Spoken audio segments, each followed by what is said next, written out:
over to Newcastle, riding high, winning their first domestic trophy, and I think it's 70 years now. What are just your thoughts on that, what it'll mean for the club, and how that'll help them continue to move forward in this massive project they've undertaken under PIF? Yeah, look, I think you had to have a heart of stone if you weren't happy for the Newcastle and their fans at the weekend.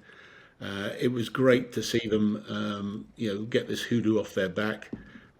Certainly, I was quite happy for them, and it wasn't just the fact they beat Liverpool. It was the fact that I think Newcastle fans have been consistently great. They travel enormous distances every season to see their team, and they've been loyal, supported them when they're down. I've seen those fans in the Championship when they've been relegated, so I know they go through a lot. Anyway, yes, I think what it means for the club is that now they feel that they can achieve things again, and they've now achieved something. I think they were unlucky in the Champions League a couple of seasons ago. I think they almost achieved getting into the final stages there, didn't quite, but now they actually have achieved something. There is that silverware, and so it's important. I think what was also key for me, I saw the chairman, Yasser Al Romanian from the PIF. He was on the pitch holding that cup just like a teenager would have dreamed of. You could see in his face this was like living his boyhood dream. And that means a lot to somebody as powerful as him. And I know that won't colour his judgment, but I think they've already made statements at their away day they had recently that they are going to be backing a new stadium project in some way or another. They're going to be backing the club in terms of getting more revenue and sponsorships in there. The recent Man City APT, the Associated Party Transaction ruling, means that probably there is much more room now to get some more Saudi sponsors in and some more money into the club.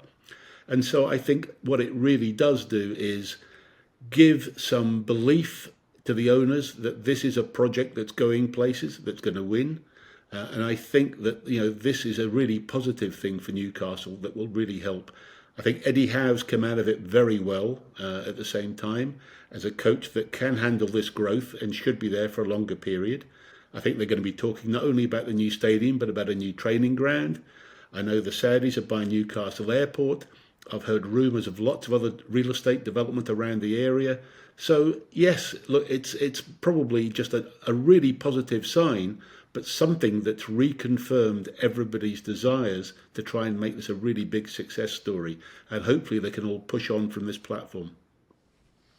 And what did you make of Newcastle and Salah's activation on the Millbank Tower ahead of the Carabao Cup final? I thought it was fabulous. I'd seen a lot of that similar long ago as the Sydney Olympics in 2000, when I've seen buildings used before. And there's two things. I mean, there's, as you said, beaming things onto buildings, which is quite common in many ways. But the execution of it in this case was excellent in black and white. I loved that. And there's also building socks when you can actually cover buildings in an advertising material. This is something I think that really is a bigger area that clubs have got to start expanding into, particularly around big events. But I don't see any reason why around big games as well, cities shouldn't be doing more about this as well. In Liverpool, we do a lot of this sort of thing around buildings at night. The Liver building, which is the famous building in Liverpool, we often have it blue, and it's often the case. And so I think it's a great thing. It's very scenic, and I think with the new Bramley Moore Stadium for Everton, we're going to see the waterfront becoming much more an iconic situation to be looked at. And I think more clubs have got to start looking at how they use their cityscape to promote the club and the visibility as well. So I was all in favour of it. I thought they did it really well, and great. Let's keep on going. And the Daily Mail reports that Newcastle are now planning to build that 65,000-seater stadium. How do you expect them to finance this development? There'll be no shortage of people wanting to lend money to the PIF. Obviously, their bank guarantees are pretty strong. So it'll be a case of what is the cocktail of debt and equity that is needed around the stadium to get the lowest interest rates and for the longest term. They're in a very strong position to get a very good deal. So I think they'll probably push their repayments maybe out over 20, 25, 30 years. Look, it'll be very achievable to do this. They've just got to focus on getting it right in terms of the decision. I know it's still not finalised or fully announced as to whether it's going to be the new stadium, which is what we're being told they're leading towards, or whether it will be a revamp of St James's Park. Cool heads have got to decide on that and realise what is the best solution long term. But there's no doubt if they want to go the whole way, build that 65,000, 70,000 seat stadium in Leazes Park, money won't be an issue about getting it funded, because they also know that the season tickets will be there to fill that stadium week in, week out. And so, listen, if I was a bank, I'd be queuing up to try and lend money to this group right now. And all the talk has been over the past months that if Newcastle fail to make the Champions League, that Alexander Isak will be on the way out. But the Spanish media have reported that they will let Bruno Guimaraes leave for just £60 million if Newcastle fail to qualify for the Champions League. Does that number seem a little bit low to you? Yeah, look, I think it does. I've seen City and Arsenal linked with that. But all this sort of chat was before the cup final as well. And before we know where they're going to finish in the table. Now, Guimaraes was very emotional after the cup final. I mean, really, he got the whole thing about being a Geordie and what it meant to Newcastle. He really understood, and has been at great pains to say that he is not going to try and force an exit. He loves the club, and if the money that the PIF can put into the club sort of materialises, then I think he'd be open to a new contract, as would Isak. I think both of them would want to stay there now and try and go forward. It's whether this money can get into the club.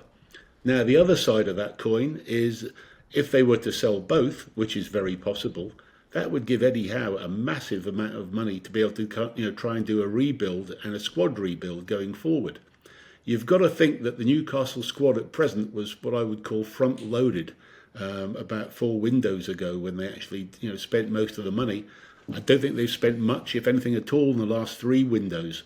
So it's now sort of overdue a bit of this summer I expect some real activity.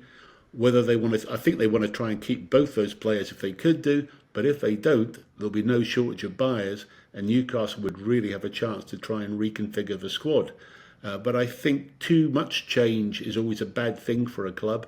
I think you're looking at maybe between 4 and 6 players coming in and trying to keep, players like, letting go players like the Longstaffs, the Callum Wilsons. There's a couple of those that may want to go, Trippier, etc. Those are the players that may go. But I think they should try and keep them. And I'm not overly concerned. I think the Spanish media, as I say, we're doing all of this before the cup final. And there's something there, although I normally shouldn't judge players on their reaction after a game, but there was something genuine that I think he did want to stay in Newcastle after that cup final. And I think provided the financial terms can be put together, I think you'd see both those players staying if they could do, and they'd be great assets for them.